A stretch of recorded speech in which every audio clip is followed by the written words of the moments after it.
Joining us is Dr. Marjorie Jobson, National Director of Khulumani Support Group, who will be speaking to us today about these repatriations. A very good afternoon to you, Doc. Now, perhaps give us just a highlight of the work and the mission of the Khulumani Support Group in advocating for repatriations for the apartheid-era victims, and what are the key objectives that the group has undertaken in order to advance this cause? So the objectives of Khulumani has been to help resolve all these unfinished businesses of the people who disappeared, the people who died in exile. So this has been a very important part of the process today. It's been a huge operation, very, very comforting and honoring for the families.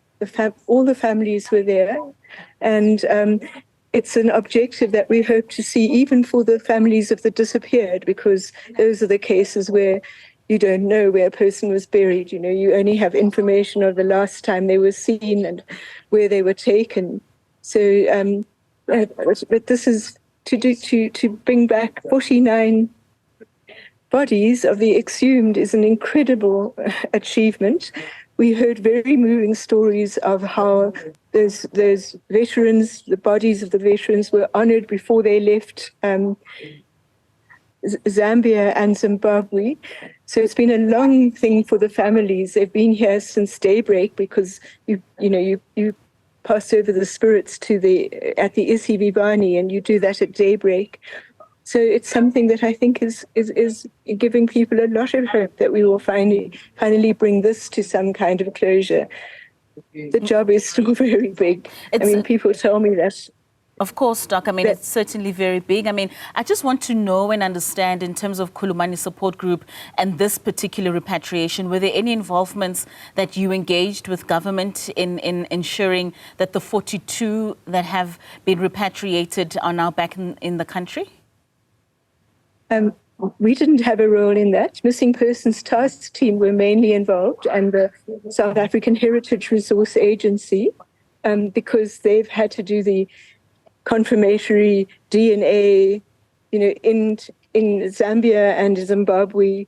So that's been outside of our capacity. We've been very focused on the survivors and victims who are still in the country and how to achieve healing and resolution of all the unfinished business for them. That's really our main agenda. Of course. But it was wonderful to be here and to find people connecting with each other when their children went disappearing and never came back from exile. It must have been a wonderful experience for this reconciliation to happen. In what ways, Doc, do you believe repatriations contribute to the healing and reconciliation and just the social justice for individuals and communities that have been impacted by this? Well, the most important thing is, in African spirituality, to have been able to bury your deceased relative, to know where they are buried so you can continue to conduct rituals over a long time. That's been the thing that's been missing. I know some people had the opportunity to go and visit graves of their relatives in Zimbabwe, but that hasn't been available for everybody. So today was a very special chance for people to finally know. Well, the bodies haven't been reburied yet, but the Isivivani ceremony took place this morning, and that's where you would come to speak to the ancestors of your loved one. And how important, Doc, you're speaking about the Isivivani process that happened earlier this morning. How important was to acknowledge all the different cultures and the religious groups that existed amongst the 42 that will eventually be reburied? Because it varies so much, especially with some cultures will use a willow tree, for instance, in transporting the spirit of their loved one from where they were buried to where now they will be laid to rest as a final resting place. How important is it for those processes to be done in the way that they were done this morning? Well, the issue is that, there are many commonalities around how you manage the deceased and how you manage to create opportunities that people can continue to communicate with their ancestor. But I think the fact is they have a very good team of spiritual practitioners connected to Freedom Park. And I'm sure all of the needs of the families are going to be respected when they come to take the individual coffins back to wherever the family come from. Of course. How has the lack of progress or delays in providing repatriations affected the well-being and the dignity and the rights of those apartheid-era victims and survivors? And what are the human and social as well as the economic consequences of this unresolved issue on individuals and families, especially the ones that you work with, in order to seek justice and redress for those past injustices? So the issue of the redress and reparation, which is one of our very big struggles, that hasn't been part of what's been happening here at Freedom Park or a result of all this action in recovering the remains of people who died in other parts of the continent.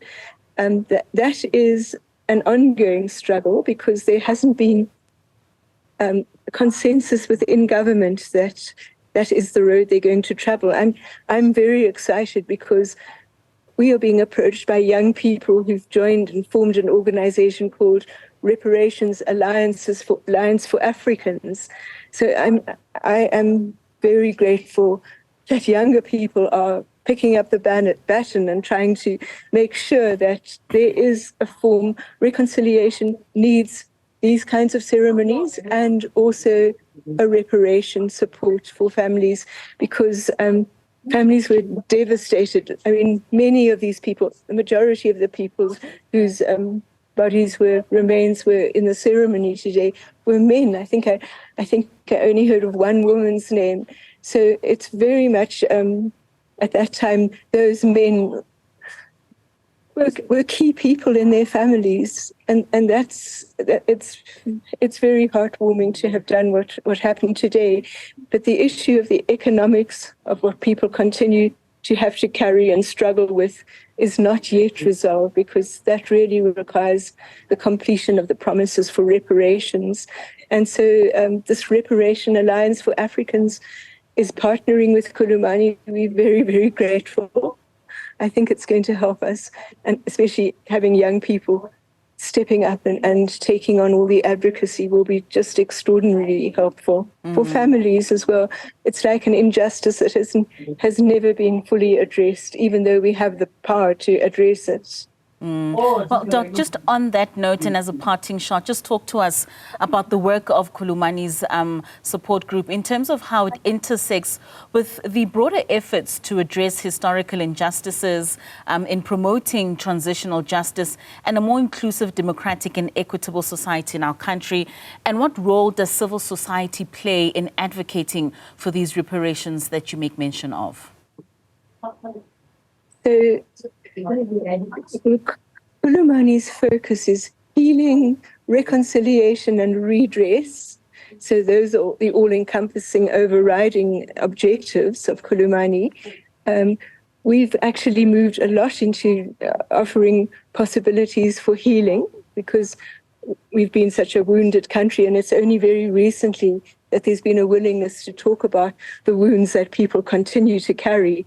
You know, when you were a brave person in exile and whose life was, who lost their life in exile, it was something that you didn't talk about. And it's only, I mean, we're finding it's only the past few, say 3 to 5 years that people are willing to now acknowledge the wounds that they carry as a result. And that's an incredibly important advance.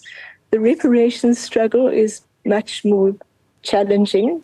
I don't think it needs to be challenging. There is a large amount of money available for reparations, but we haven't yet had the regulations to allow us to do what we know victims and survivors want.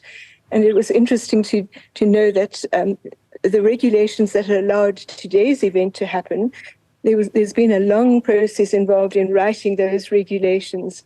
It took about 2 to 3 years to finalize those regulations. This is the first time they've been able to use the regulations that were crafted not so long ago, but it was a long process as regulations are. So yes, and there's a lot of work to continue, of course, particularly because of all the economic inequality and the fact that people have not had opportunities to gain skills. All of those things are part of our agenda. All right, and Dr. we are hoping, we're working on a very big program of food security because most people can get involved in food security issues.